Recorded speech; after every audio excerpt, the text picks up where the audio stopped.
Picture this, the biting chill of a midnight hour in late February 1643. A blanket of snow muffles the world along the frozen Hudson River, where drifts swirl like ghosts over the Lenape encampments at Pavonia, now the bustling heart of Jersey City. In these makeshift shelters at the edge of a salt marsh, near rich oyster banks that sustained them through winter's grip, families of the Tappan, Hackensack, and Wappinger clans huddle close. They are refugees, some 400 to 500 strong, driven south by threats from northern tribes armed by the very Dutch, who now eye them with suspicion.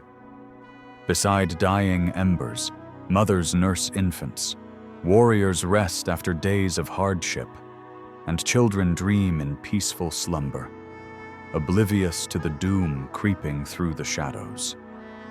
Then, without warning, shrieks shatter the night. 80 Dutch soldiers, stealthy as predators, surge from the darkness under the covert orders of Governor Willem Kieft, signed just the day before by his enforcer, Cornelis van Tienhoven. Torches blaze to life, painting the scene in flickering orange hellfire. Muskets roar, their cracks echoing across the river to Fort Amsterdam, where colonist David de Vries bolts upright, racing to the ramparts. From there, he witnesses horror. Nothing but firing, and the shrieks of the Indians murdered in their sleep. Long houses and tents ignite like tinder, flames devouring homes and hopes alike. Desperate mothers clutch their babes and bolt into the snow-swept marsh, only to be pursued and cut down by gleaming swords. Warriors, jarred awake, grasp for weapons but fall to axes that split skulls with sickening thuds. And the children, the innocents, suffer the unimaginable. Infants torn from their mothers' breasts, hacked to pieces before the eyes of their parents, their tiny bodies hurled into the raging fires or the unforgiving Hudson. Some, bound to small boards, are pierced and mutilated in ways to move a heart of stone, as de Vries later recounted from soldiers' grim tales. When frantic parents dive into the icy depths to save their drowning young, the attackers force them back, dooming entire families to a watery grave. Meanwhile, across the river at Corlear's Hook, a smaller force slaughters another 40 in a coordinated strike. By dawn's cruel light, the ground is a crimson tapestry, soaked in the blood of 120 Lenape souls, men, women, and children alike. Not warriors clashing on a battlefield, not foes in open war, but a calculated massacre orchestrated to drive away and destroy the savages while cynically claiming to spare as much as is possible their wives and children, a directive utterly ignored in the frenzy of bloodlust, all to extract tribute and seize control.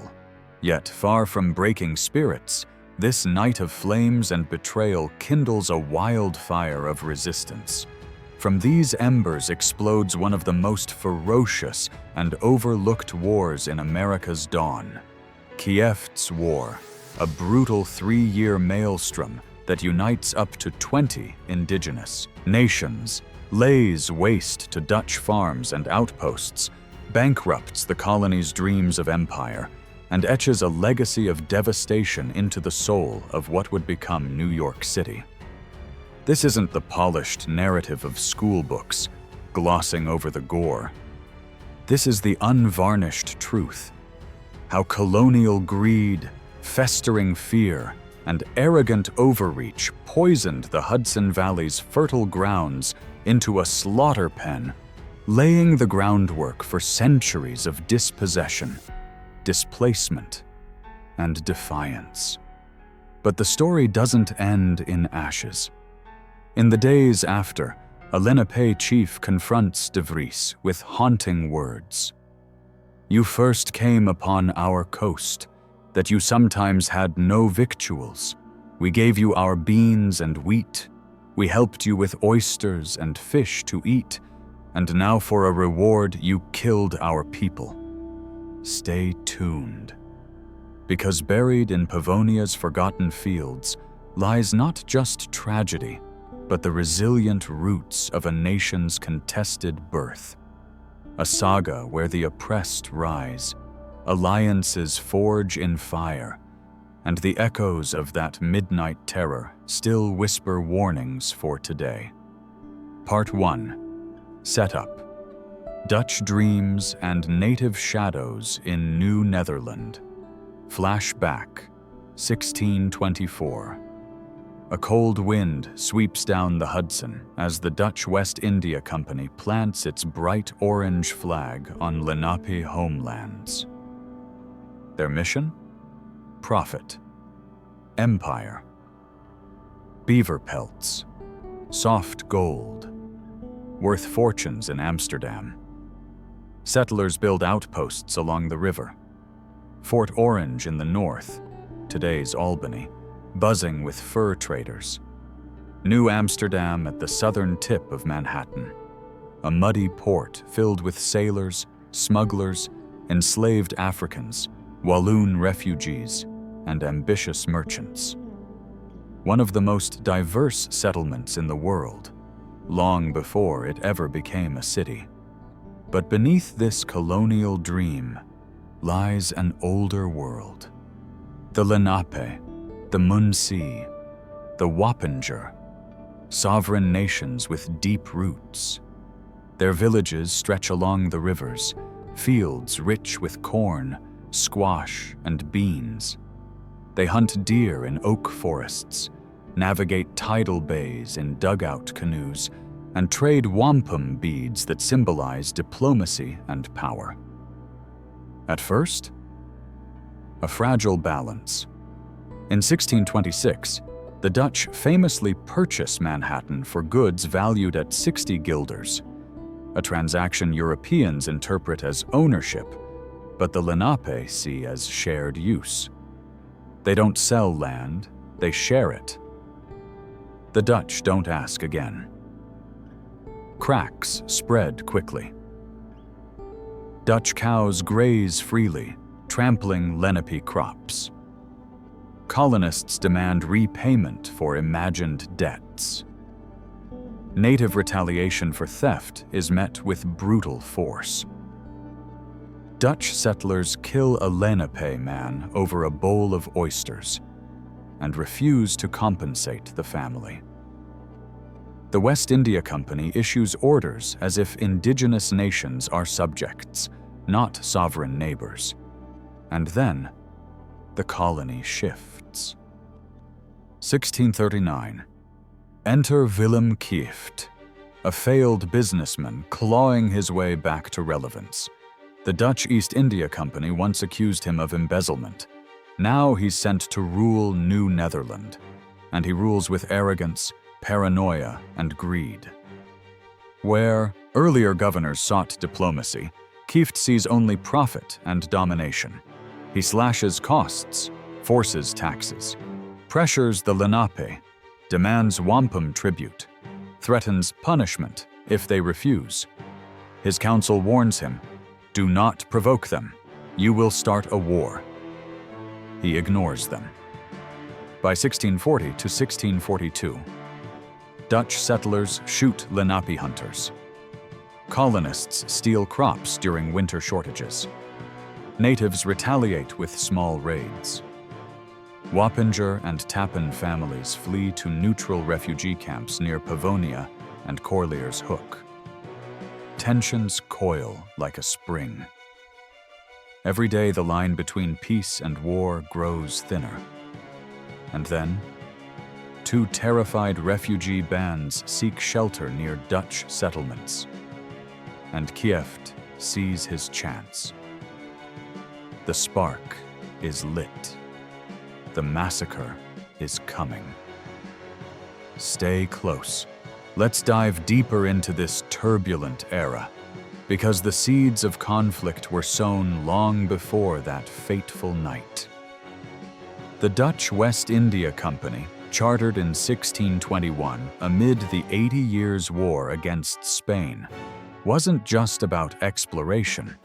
It was a weapon of economic warfare, designed to plunder Spanish colonies and monopolize trade routes. By 1624, their first settlers arrived in New Netherland, a vast territory stretching from the Delaware River to Connecticut, claimed based on Henry Hudson's 1609 voyage for the Dutch East India Company. These early arrivals, about 30 families, mostly Walloon Protestants fleeing persecution, were scattered, some at Fort Orange, modern Albany, to tap into the lucrative beaver fur trade with the Mohawk and Mohican, others on Nut Island, Governor's Island, and a handful at the mouth of the Connecticut River. It was a ragtag operation, focused on quick profits rather than sustainable settlement. New Amsterdam, founded around 1625 as the colony's administrative hub, quickly became a melting pot. By the 1640s, its population of roughly 400 souls spoke 18 languages, including Dutch, French, English, Portuguese, and African tongues. Enslaved people brought via the company's raids on Spanish ships formed a crucial labor force, building fortifications and farms. Taverns lined the muddy streets, smuggling thrived, and the skyline featured windmills, a stone church, and the imposing Fort Amsterdam, its cannons pointed seaward. But this diversity masked underlying chaos. The company encouraged private trade after 1639 to boost growth, luring merchants with promises of land patents, yet corruption and poor governance plagued the outpost. On the other side stood the Lenape, known to themselves as Lenape, meaning original people, a confederation of Algonquian-speaking bands like the Munsee in the north and Unami in the south, inhabiting Lenapehoking, a homeland spanning modern New York, New Jersey, Pennsylvania, and Delaware. Organized into matrilineal clans, Turtle, Wolf, and Turkey, their society was egalitarian and semi-nomadic. Summers in coastal villages harvesting oysters and clams, winters inland, hunting deer and bear. Women cultivated the three sisters, corn, beans, and squash, in communal fields, while men fished rivers teeming with shad and sturgeon. Wampum, crafted from quahog shells, served as currency, ceremonial belts, and diplomatic tools, weaving alliances across tribes. Leadership came from sachems, chosen for wisdom, not heredity, and decisions were consensus-based, reflecting a worldview where land was a communal resource, not a commodity. Initial encounters were pragmatic. The Lenape traded furs for European metal tools, kettles, and cloth, viewing the newcomers as useful allies against northern rivals like the Mohawk. But the 1626 purchase of Manhattan by director Peter Minuit exposed cultural chasms. For 60 guilders worth of beads, axes, and textiles, about 1,140 throne today, the Dutch claimed absolute title. The Lenape, however, saw it as a lease for shared access, akin to granting hunting rights. No deed survives, only a letter confirming the deal, but it set a precedent for misunderstandings that festered. As Dutch farms expanded, patroons like Kiliaen van Rensselaer claiming vast manors, the cracks widened. Free-roaming pigs and cattle devastated Lenape cornfields, sparking disputes. In 1634, a Dutch settler killed a Lenape over stolen oysters. When the family sought justice, none came. Retaliatory killings followed, including the 1641 murder of Klaas Sweets by a Wekweesgeek youth avenging his uncle. The company demanded tribute in wampum and maize, framing it as protection fees, which the Lenape rejected as extortion. Willem Kieft's arrival in March 1638 amplified the discord. Born in 1597 to a merchant family, Kieft had a tarnished past. Bankrupt in France, accused of embezzlement in the Dutch East India Company, even pilloried publicly. The West India Company, desperate for a firm hand, appointed him Director General with orders to reform the colony's finances. He did so ruthlessly, imposing taxes on settlers, dissolving advisory councils when they opposed him, and treating indigenous nations as vassals.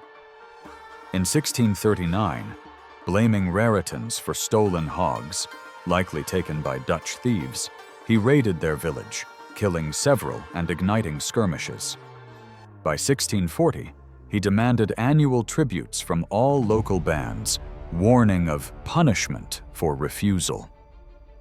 His paranoia grew as refugees from Mohawk raids, Wekweesgeeks and Tappans, camped near Pavonia, seeking Dutch protection he had no intention of providing.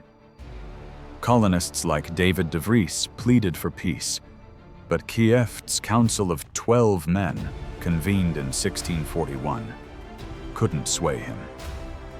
As isolated farms burned in retaliatory raids and winter shortages loomed, the stage was set for catastrophe. These refugees, huddled in makeshift camps, became pawns in Kieft's scheme to assert dominance. What followed would shatter the fragile peace and unleash a war that nearly doomed the colony. But that's for the next chapter. How did one man's arrogance ignite a firestorm? Keep watching. We're just getting started. Part 2. Tensions boil. Kieft's folly and the road to massacre. Kieft arrives in New Netherland like a man on a mission, not to govern, but to squeeze. He builds not peace, not diplomacy, but a powder keg. Almost immediately, he tries something no Dutch governor had dared. He taxes the Lenape and Wappinger. Protection payments, he calls them. Tribute in corn, furs, wampum. The message is clear. You are subjects now, but the tribes refuse. They are sovereign, not servants. Kieft grows furious. Every minor incident becomes an excuse to threaten war. A few peaches go missing from a settler's orchard. The Dutch shoot a Wappinger man. In response, a wheelwright is killed in retaliation. Kieft demands the killer, but the tribe refuses to hand over one of their own, a sacred principle of Lenape justice. Kieft twists this into rebellion. His council, the 8 men, colonists elected to advise him, warn him again and again, if you start a war, you will destroy us all. He ignores them. Then comes the winter of 1642 to 1643, harsh and hungry. A misunderstanding escalates when Raritan warriors raid Staten Island after Dutch settlers steal or kill their hogs. Kieft sees only an opportunity: punishment, intimidation, and a show of force. But the darkest moment comes from something even more tragic. Up the Hudson, Mohawk warriors have attacked Munsee villages, part of a larger conflict tied to the fur trade. Hundreds of terrified refugees, Hackensack, Tappan, Wekweesgeek families, flee for safety, seeking shelter near Dutch farms at Pavonia and Corlear's Hook. These people are starving, unarmed, freezing. Kieft sees not refugees, but targets. Despite every warning, despite the pleas of his own settlers, he decides to teach the savages a lesson. February 25th, 1643. Two Dutch detachments cross the frozen river under cover of night. What follows is not battle. It's slaughter. At Pavonia, modern Jersey City, soldiers creep into the sleeping camp. They fire into longhouses, swing axes, set fires. Around 80 are murdered.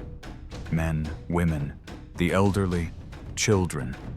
Scalpings, mutilations, infants thrown into the icy Hudson. Across the river at Corlear's Hook, another 40 die in the snow. Eyewitnesses report heads cut off and displayed on pikes. Survivors say babies were hacked apart like chickens. And Kieft, he hosts a victory dinner. He declares New Netherland safe once more. But instead of peace, he has forged something far more dangerous: unity. For the first time in living memory, the Lenape, Wappinger, Tappan, Hackensack, Canarsie, and even distant tribes begin to unite, not around trade, but vengeance. Kieft has awakened a storm, and when it breaks, New Netherland will bleed like never before. Brace yourself. To truly grasp the escalating chaos under Kiefts' rule, let's peel back the layers of his disastrous tenure. Arriving in March 1638 aboard the ship Herring, Kieft inherited a colony already strained by economic woes and cultural clashes, but his aggressive reforms turned friction into fire. One of his first acts, in September 1639, was to impose a controversial tax on the indigenous tribes along the Hudson, demanding annual tributes of maize, furs, and wampum as payment for Dutch protection against their enemies.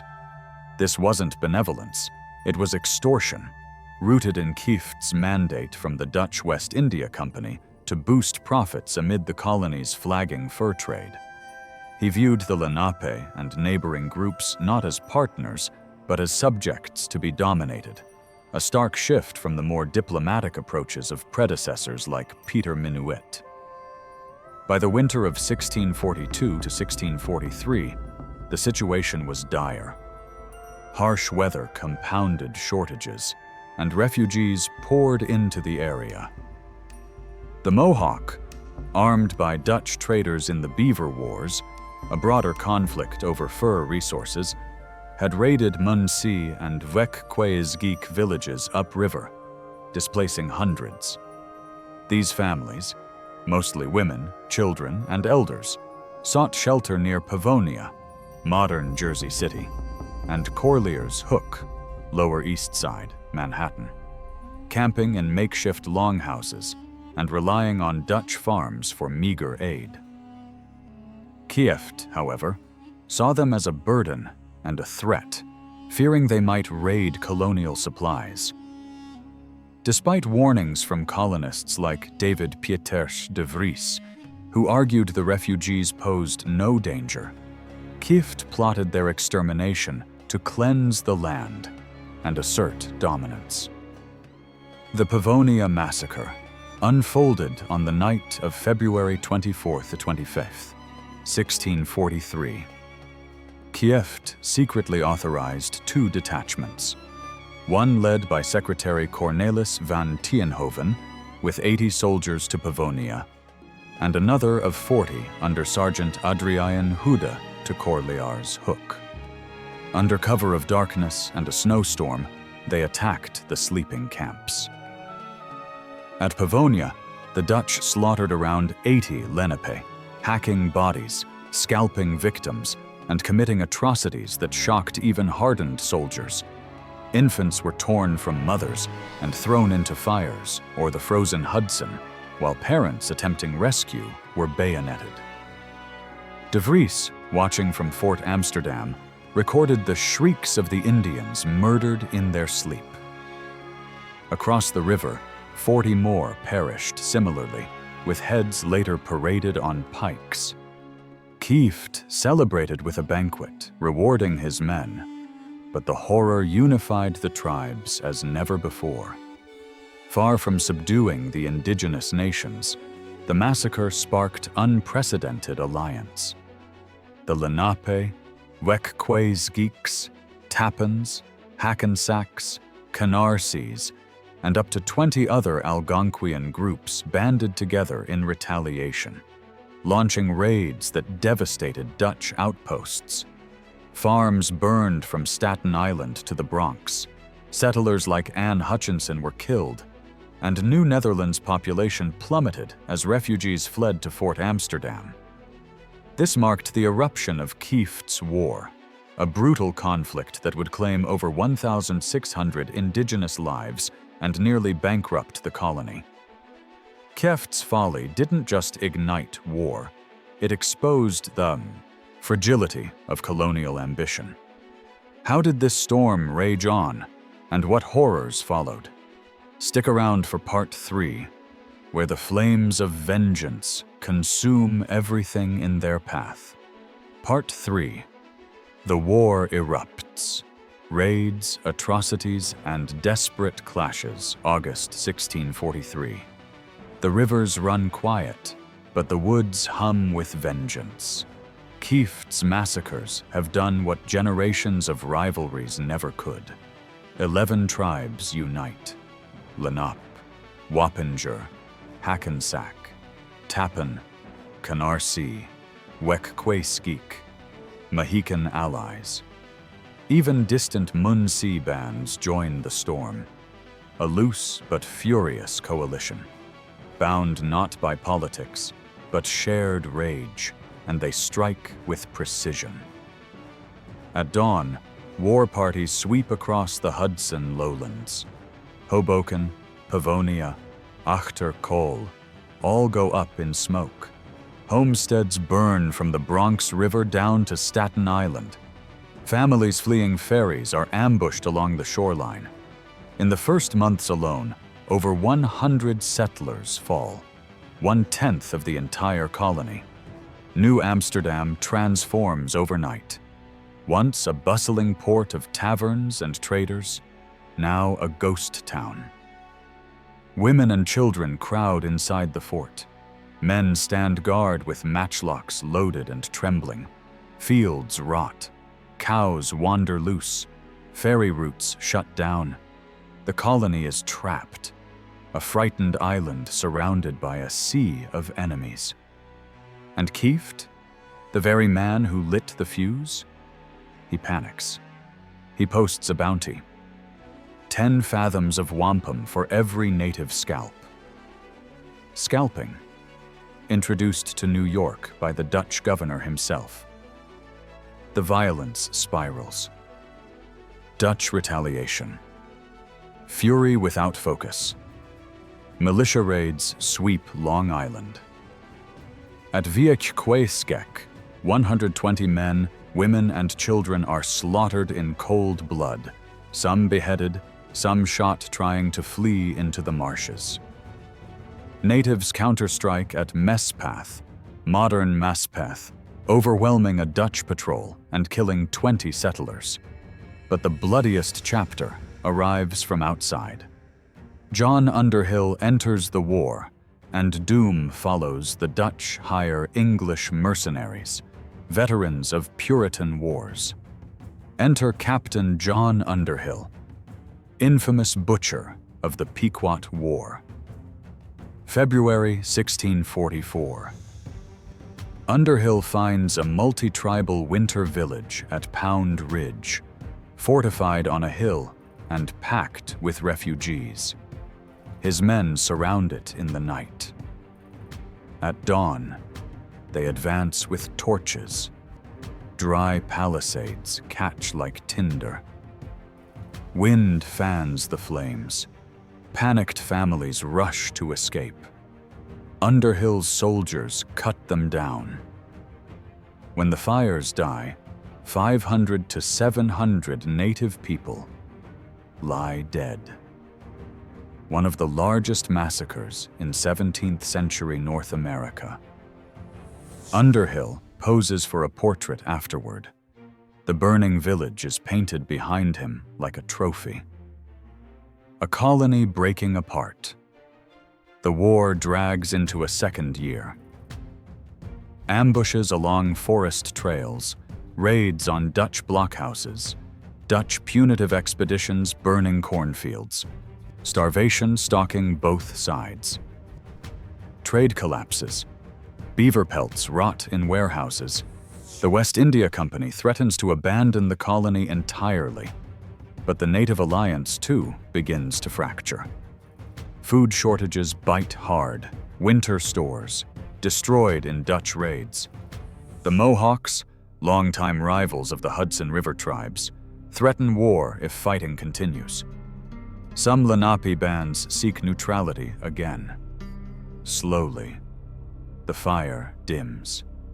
And at last, in August 1645, after 2 years drenched in blood, the surviving sachems agree to meet. Not out of trust, but exhaustion. The cycle of death finally breaks. But the scars? They will shape the future of New York, and the fate of every nation involved. As the ashes of Pavonia settled, the Indigenous response was swift and devastating, transforming Kiefts' calculated terror into a full-scale guerrilla war that nearly erased New Netherland from the map. By late summer 1643, the unified Algonquian tribes, estimated at 11 to 20 bands, including the Lenape, with subgroups like Hackensack, Tappan and Canarsie, Wappinger, Wekquaesgeek, and even Mohican allies from upriver, launched coordinated raids that exploited their intimate knowledge of the terrain. Warriors, numbering up to 1,500, struck isolated farms and outposts with hit-and-run tactics, burning homesteads in Hoboken, then Ahasaimus, Pavonia, Actor Cole, the area behind the ridge, now Bergen, and as far as the Bronx River and Staten Island. One infamous attack in September 1643 claimed the life of religious dissident Anne Hutchinson and 15 members of her household in what is now Pelham Bay, their farm torched and bodies mutilated in retribution. These assaults weren't random. They targeted symbols of Dutch encroachment, destroying 2 decades of settlement and forcing survivors to abandon peripheral areas like Staten Island and Long Island's western end. New Amsterdam, with its population of around 400 to 500 souls, became a besieged refuge. Colonists barricaded themselves in Fort Amsterdam, where food shortages led to rationing and inflated prices. Corn jumped from 3 guilders to 10 per chapelle. Livestock roamed untended. Fields lay fallow, and trade ground to a halt, with beaver pelts piling up unsold as the West India Company teetered on bankruptcy. Kieft, facing mutiny from his own people, offered bounties of 10 to 20 fathoms of wampum per scalp, a practice he imported from European conflicts, but which escalated the brutality. Dutch militias, often ill-trained farmers, retaliated haphazardly. In late 1643, they slaughtered 120 at a Wekquaesgeek village near modern Greenwich, CT, beheading and shooting fleeing civilians. Indigenous forces hit back at Mespeth, Queens, ambushing and killing 20 Dutch in a single clash. Desperation peaked when Kieft hired English mercenary Captain John Underhill in early 1644. A battle-hardened veteran of the 1637 Pequot War, where he orchestrated the Mystic Massacre, burning a village and killing 400–700 Pequots, Underhill brought 120 Dutch and English troops to strike at a fortified Wekweesgeek and Tappan winter encampment near Pound Ridge, NY. On the night of February 27–28, 1644, they encircled the hilltop village under cover of a snowstorm. At dawn, torches ignited the palisades, and as flames engulfed the structures, fleeing inhabitants were gunned down or bayoneted. Estimates vary, but 500 to 700 perished, including women and children, in what remains one of the deadliest massacres in early American history. Underhill later boasted in reports, and a contemporary engraving captured him triumphant amid the ruins, a grim trophy of colonial warfare. The war's second year saw grinding attrition. Ambushes on forest paths claimed stragglers, Dutch expeditions torched cornfields to induce starvation, and blockhouses like those at Fort Nassau fell under siege. Both sides suffered. Dutch casualties totaled under 100, but Indigenous losses soared to 1,600, exacerbated by disease and destroyed resources. The alliance frayed as Mohawk pressure from the north, allies of the Dutch in the fur trade, threatened a two-front war, and some Lenape bands, like the Hackensack under Sachem Oratam, pushed for talks. By mid-1645, exhaustion prevailed. On August 30th, 1645, a peace treaty was signed at Fort Amsterdam, brokered by Oratam and other sachems. It mandated tribute from the tribes, established mechanisms for resolving disputes, and drew boundaries, but at a steep cost. New Netherland's economy was shattered, settlements abandoned, and trust irreparably broken. Kieft was recalled in 1647, perishing in a shipwreck en route home. The war's legacy? It weakened Indigenous sovereignty, paving the way for further conflicts like the Peach War, 1655, and Esopus Wars, 1659 to 1663, and set a template for violent colonial expansion that echoed across America's founding. This wasn't just a regional skirmish, it was a harbinger of the genocidal patterns that would define European Indigenous relations. What rose from these ruins? Join us in Part 4 as we explore the fragile peace and the shadows that lingered over the Hudson. Part 4. The Bitter Peace. Surrender and Shattered Lives. By 1645, both worlds are on the brink. Villages emptied, crops torched, trading routes dead for 2 years. The Lenape and Wappinger aren't just exhausted, they're facing extinction. Smallpox pulses through weakened camps. Winter starvation follows Dutch scorched earth raids. The once vibrant river valleys of Pavonia, Tappan, Hackensack, and Wekweesgeek lie haunted and silent. The tribes can't hold together anymore.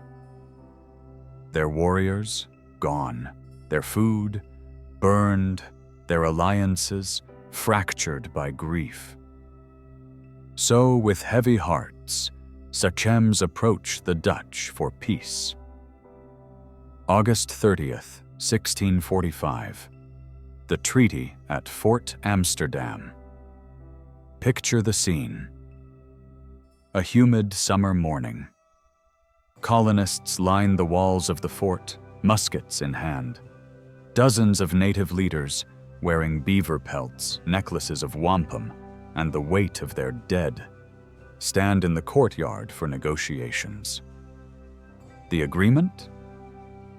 The tribes must pay yearly tribute in wampum or corn.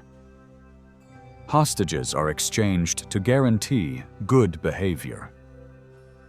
Natives must return stolen property, even after being dispossessed themselves. Dutch violence, conveniently forgotten. Dutch expansion? Now unrestricted. The Dutch call it forgiveness. The Lenape call it survival. But the cost is devastating. The final toll. Historians estimate 1,600 native people died, a staggering number for communities already shrunken by decades of epidemics. Entire bands shattered.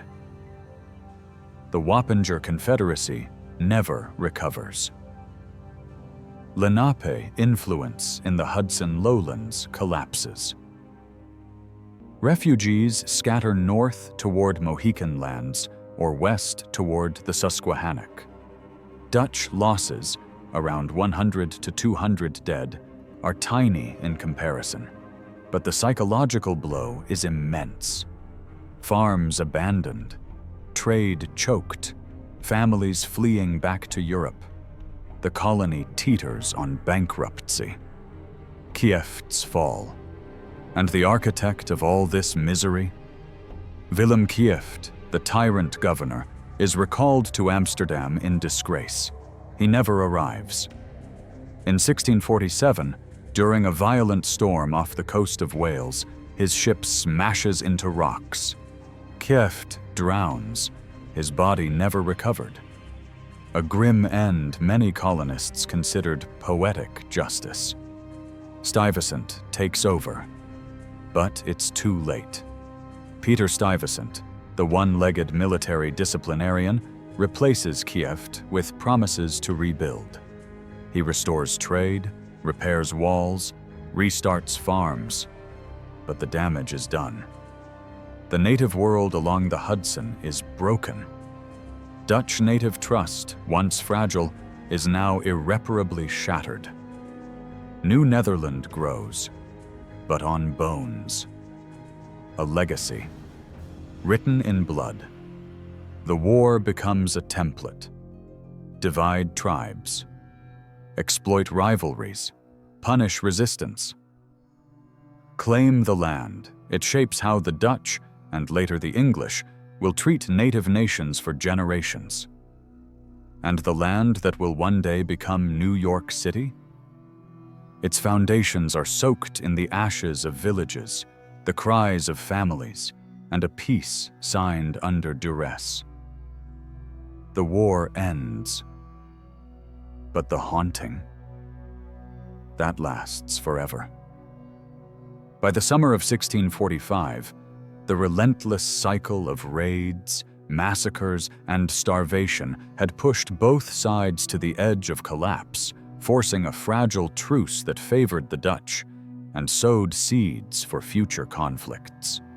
The peace negotiations, held at Fort Amsterdam on August 30th, 1645, were brokered by key indigenous leaders like Hackensack Sachem Ora Tam, who had maintained some neutrality during the war, and involved representatives from up to 69 tribes, though many had already sued for individual ceasefires earlier in the year. The treaty's terms were harshly one-sided. In addition to annual tributes of wampum, maize, and furs, framed as reparations for Dutch losses, the tribes were required to surrender hostages, often children or women, as guarantees of compliance, resolve future disputes through Dutch courts, and assist the Dutch against their enemies. No mention was made of indigenous grievances or reparations for the Pavonia and Pound Ridge massacres, and the Dutch gained free rein to expand settlements without interference, effectively redrawing territorial boundaries in their favor. This peace was signed under duress, with the indigenous delegations arriving under armed guard, highlighting the power imbalance that would define colonial native relations. The human cost was catastrophic, particularly for the Algonquian peoples. Estimates place indigenous fatalities at around 1,600, many from direct violence, but compounded by smallpox epidemics introduced via European contact and famine from destroyed crops and villages. The Wappinger Confederacy, centered in the Hudson Valley, was decimated, losing entire villages and never regaining its pre-war strength, while Lenape, bands like the Wek-Kwes-Geek and Tappan, saw their populations halved, forcing survivors to migrate northward to Mohican territories or westward to the Susquehannock for refuge. Dutch casualties, while lower at 100-200, included prominent settlers and left the colony's economy in ruins. Farms lay abandoned, the fur trade stalled, and the West India Company faced near bankruptcy, prompting urgent pleas from colonists for Kiefts' removal. Kiefts' downfall was swift. Recalled in early 1647 amid petitions decrying his tyrannical rule and the war's devastation, he boarded the Princess Amelia for Amsterdam to defend himself before the company's directors. On September 27, 1647, the ship, navigating the treacherous Bristol Channel off Swansea, Wales, was battered by a storm and wrecked on jagged rocks. Kieft drowned alongside 81 others, including Reverend Everardus Bogardus, a vocal critic, and much of the colony's records lost evidence that might have detailed the war's atrocities. Colonists saw it as divine justice, but the vacuum allowed Peter Stuyvesant to assume command in May 1647. Stuyvesant, a battle-hardened veteran who lost his leg in a Caribbean siege, brought order through authoritarian reforms. He repaired Fort Amsterdam's dilapidated walls, reorganized chaotic streets into a grid, cracked down on smuggling and drunkenness with strict ordinances, and revived the fur trade by negotiating with the Mohawk. He expanded the colony southward by conquering New Sweden in 1655 and fostered growth in New Amsterdam, whose population swelled to over 1,000 by the 1650s. Yet his rule perpetuated Kiefts' aggressive stance, leading to the Peach War, 1655, and Esopus Wars, 1659 to 1663, further displacing indigenous groups. Kiefts' War left an indelible legacy, establishing a blueprint for colonial tactics. Exploiting tribal rivalries, Ejido allying with Mohawks against Algonquians, using mass violence to seize land, and imposing unequal treaties that eroded native sovereignty. This pattern echoed in later Anglo-Dutch policies, contributing to the broader dispossession of indigenous peoples and setting the stage for New York's transformation from native homeland to colonial metropolis. Today, as we trace the streets of Manhattan or Jersey City, these echoes remind us, history's foundations are built on forgotten struggles. What hidden chapters await in the shadows of empire? Subscribe, and let's uncover them together. Part 5. Aftermath and Legacy. The Hidden Roots of New York. The muskets fall silent, but the damage is irreversible. Kiefts' war ends, yet its shockwaves tear through generations. The Lenape, once the heartbeat of the Hudson Valley, are pushed from their homelands, first by treaties, then by force, then by sheer hunger as colonists seize their fields. The Wappinger, shattered by massacre and displacement, scatter in fragments across the Northeast. The Dutch? They surge forward, farms spreading, towns rising, streets carved directly over native footpaths. Manhattan's modern grid? Beneath it lie trails walked for thousands of years. But victory reveals a rot inside the colony. The war bankrupts New Netherland. Trade collapses. Settlers lose faith. Infighting spreads like fever. By 1664, the weakened Dutch barely resist when English ships appear in the harbor. With almost no bloodshed, the colony falls, and New Amsterdam becomes New York. But the true legacy is darker. Kiefts' slaughter becomes a blueprint for colonial violence: divide, punish, erase. a pattern echoed from the Pequot War to King Philip's War, from forced removals to the horrors of Wounded Knee. Yet even in today's city of steel and glass, the past whispers. Place names hold the memories. Hoboken, from Hopogan Hackensack, place of smoking pipes. Rockaway, Canarsie, Lenape, living echoes of nations nearly erased. And slowly, the truth resurfaces. Memorials rise, land acknowledgements spread. Descendant communities reclaim language, ceremony, identity. Because the lesson of Kiefts' war stands clear. Empires built on terror may grow fast, but they always crumble. Yet, the peoples they tried to destroy, they endure. The fragile peace of 1645 marked not an end, but a grim pivot in the history of the Hudson Valley, where the Lenape and Wappinger bore the brunt of colonial ambition's toll. With populations already ravaged by European diseases like smallpox, reducing some bands by up to 90% since contact in 1609, the war's 1,600 indigenous deaths accelerated their displacement. The Wappinger Confederacy, once a powerful alliance of Algonquian-speaking peoples along the east bank of the Hudson, fragmented irreparably. Survivors fled northward to Mohican territories or westward to the Susquehannock, their villages abandoned and lands seized for Dutch farms.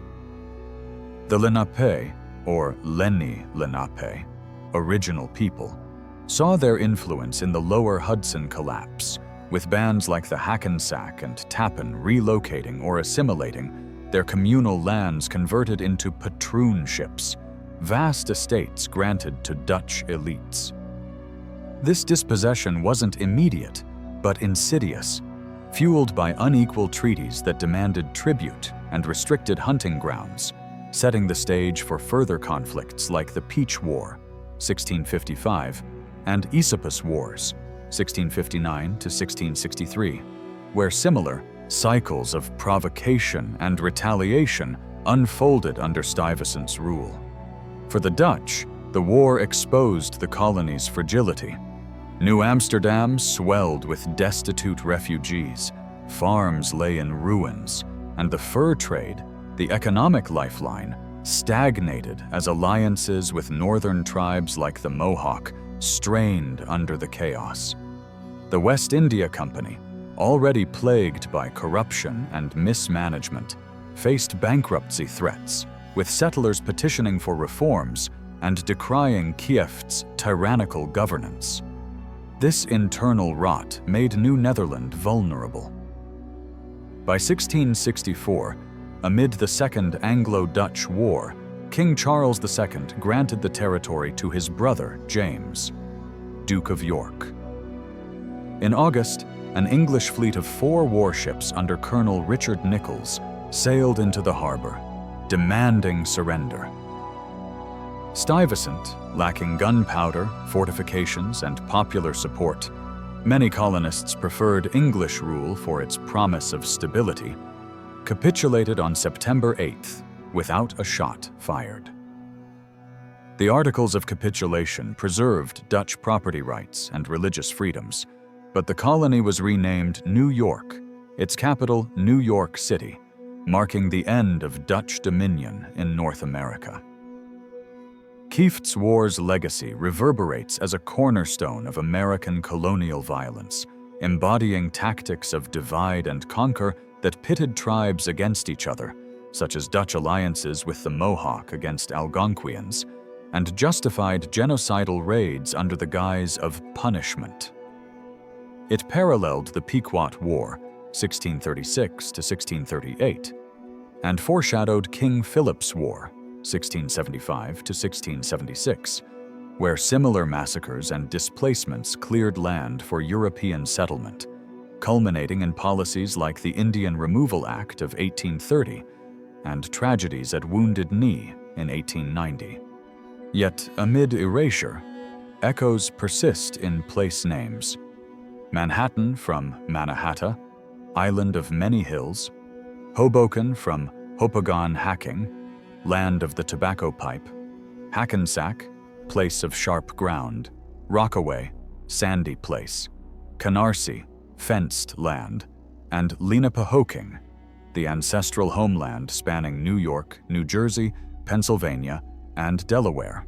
In modern times, Lenape descendants, now organized in federally recognized tribes like the Delaware Nation in Oklahoma, Stockbridge Munsee Community in Wisconsin, and Nanticoke Lenni Lenape Tribal Nation in New Jersey, lead a cultural revival. Efforts include language revitalization programs, teaching Munsee and Unami dialects in schools and online, reclaiming ceremonies like the Big House rites, and advocating for sovereignty. In New York City, land acknowledgements at institutions like Columbia University, 2022, and the Metropolitan Museum of Art, 2021 plaque, honor Lenape heritage, while memorials and exhibits at sites like the National Museum of the American Indian amplify voices long silenced. Kiefts' War reminds us that history's victors write the maps, but the resilient rewrite the narrative. What other buried stories shape the cities we walk today? Hit that subscribe button and let's dig deeper into America's untold past. Conclusion: the truth buried beneath our cities.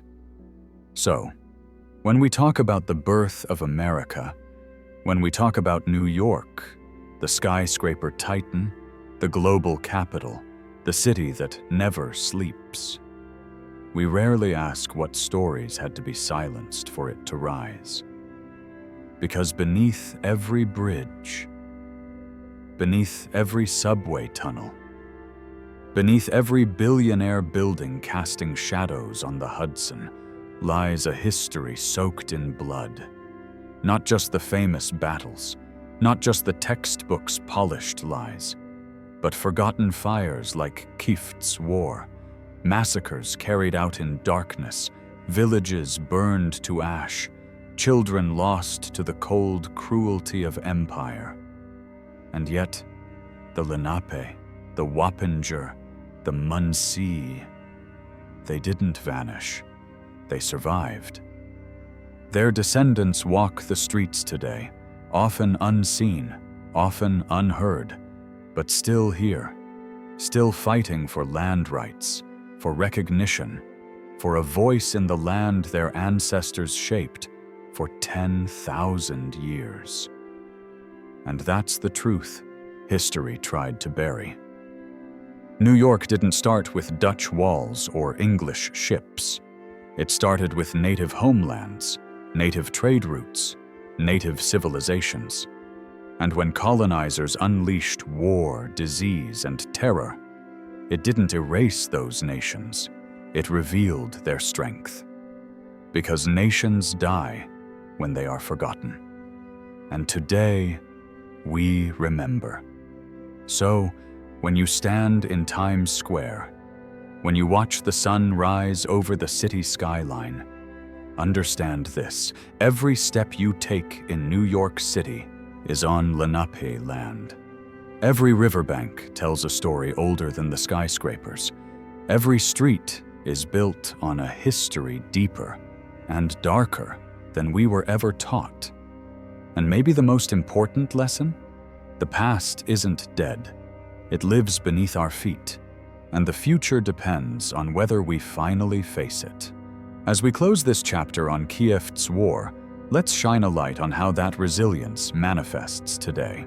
The Lenape Center in Manhattan, led by figures like Joe Baker, continues its mission to reclaim space and preserve culture, creating programs that bring tribal members back to their ancestral homeland and foster exhibitions, workshops, and symposia.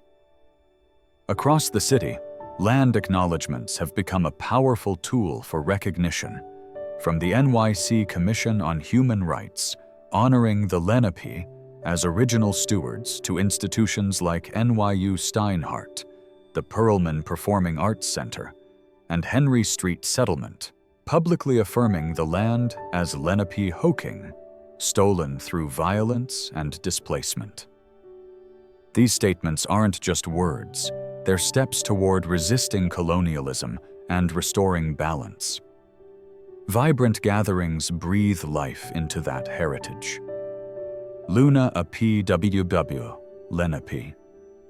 Celebration days at venues like the Museum of the City of New York, inviting all to join in cultural activities and discussions. United Lenape, Luna a PW, nations, powwows in places like Prospect Park, family-friendly events with dancers, drummers, artisans, and food vendors celebrating Indigenous traditions. Indigenous Peoples' Days at sites like Randall's Island, featuring parades, gatherings, and commemorations of history and contributions, and Indigenous Peoples' Weekends at locations like Wave Hill, offering free activities on the grounds to honor the land and its stewards. These aren't relics of the past, they're living affirmations that the Lenape endure, their voices rising stronger in the city built on their foundations. Beyond NYC, the Lenape Nation of Pennsylvania pushes for state recognition, supported by communities, while global declarations like the UN's affirm Indigenous rights worldwide. In this era of reclamation, the shadows of Pavonia fade not into oblivion, but into a dawn of acknowledgement and justice. If this journey through New York's hidden bloodlines has awakened something in you, hit that like button. Subscribe for more untold histories that reshape how we see the world, and share your reflections in the comments. What piece of forgotten past calls to you next? Together, let's keep the stories alive. Until our next revelation, walk mindfully on the land that remembers.